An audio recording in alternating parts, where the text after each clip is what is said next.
Lacking any evidence that the town has difficulty retaining employees, the recently adopted salary increases were based on a study that compared Oro Valley to cities and counties with much larger populations. The increases are ongoing and also trigger increased retirement obligations for the town. Given that residents' incomes are flat or declining and county property taxes are increasing significantly, please explain your views on fiscal responsibility relative to salaries. Is that a four-part question? Do I get 3 minutes? Who said that question? Jeez. The salary study that we did, our employees haven't had a raise in, I think we went 3 years without a raise. In the fourth year, they got a 2.5% COLA. You want to keep good people. We have good people. We went out, we hired a consultant. He didn't, and I disagree with your assessment of larger towns. We had Sauterita in there, we had Miranda in there. We had towns that were of similar size. They came back and gave us a midpoint. They said, based on this midpoint, you should move these salaries here, move that salary there. It's not a guess. It's not a guess. You go out and you do research, you look at the data, and you say, okay, is this the right thing to do? And it is the right thing to do. These people haven't had a raise in 3 years. You can't just step up and say, oh, we ought to give them a raise. You have to have a reason. What do you do for a reason? You go out and find somebody who could do a study, come up with the data, and have some rationalization why these people deserve these raises. And I think we did that. Thank you. All employees do deserve the raises, and they've had their hard times just like the rest of us on Social Security, etc. We haven't got any raises. The problem is that the study, as everyone tries to say it's not, is flawed because most every one of the communities in there were from the Phoenix area, all much larger. Not only did they have a sales tax and a bed tax, every one of them had a secondary and a primary sales tax. They had a much larger base of revenue to reward their employees with. So to give our employees 2% up front, and then during this year they'll be evaluated on their anniversary, they can get anywhere from 3 to 4%. And that's going to go on every year on their anniversary, 3 to 4%. Right now we pay the state 11% for retirement on each of their salaries.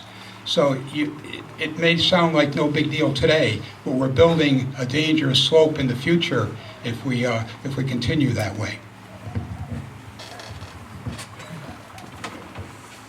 Okay, I'm not going to stand up here and tell you I have the answer, but I will tell you we have good employees. We do need to maintain those employees, and we need to be careful from a fiscal standpoint to understand our capabilities of also maintaining all of the services, all of the items that we've grown accustomed to and expect from our town.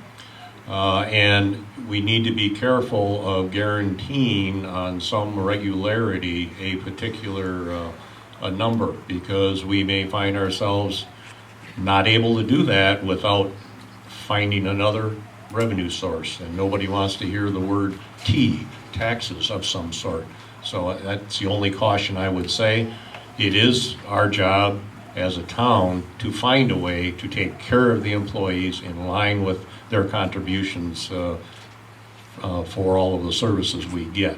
I'm just throwing a cautionary note out there about making sure we know the impact and where the money's coming from. And we actually did study that impact very, very seriously. You know, the employees had a great deal of faith in me. They haven't gotten raises since 2007, 2008. And here comes 2010, 2011, and I'm telling them, even though our contingency's at 36% and it's only required to be at 25%, we got plenty of money in the bank, I need to do this prudently. I'm not going to give you a raise this year, but we need to take $1 and turn it into $10 and then take those $9 other to make a fairly large significant impact, because me giving you $1 isn't going to amount to much. We're very pointed in really what we do. We don't have a property tax, and we're not looking at having a property tax because we're very honed in on really where our revenue source is going to come from. Now, the salary survey, that's why I hate surveys, because you can pick it apart to death. The reality is the average raise that these employees got was 2%. On a $100,000 salary, that's $2,000 a year. Divide that by 26 paychecks. I don't think it's a significant amount, to be honest with you. The bar that we set is very, very high, and they fulfill and meet and exceed that requirement. First of all, I'd like to mention that we are losing employees. We've lost a senior planner. We just lost an HR director. Not that that's any great shakes in the scheme of this, but we did commission this study. It's scientific information that we gathered. It was presented to the council in depth and vetted with the council. And this is what we played catch up. After Joe mentioned, I think it was 08, 9, and 10, there were no raises. I must also mention that Maricopa County has property tax. We do not. So we are at a deficit when it comes to managing all of this, and I think we're doing a wonderful job. We did it from taking it from deficit to surplus with the budget, with no property tax, and we can do it with salaries too. You need the best people you can get, and that's what we want in Oro Valley, the community of excellence. The salary study was commissioned at the request of the council in concurrence with the town manager to address the fact that our employees had weathered through the worst economic recession with the town without any raises or any compensation changes. The town exists to deliver services to the residents.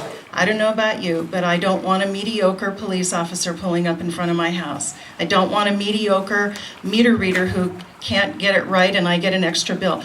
Any organization that thinks they can satisfy the needs of their constituents on mediocrity is set up for failure. We have lost employees, and it is time now as we come out of this recession to measure these because other communities are doing it. We don't want to invest training dollars and career advancement into employees and have somebody else steal them. That isn't a good plan. So I supported this. We also are in a position where we are using one-time dollars for one-time expenses, recurring revenues for recurring expenses.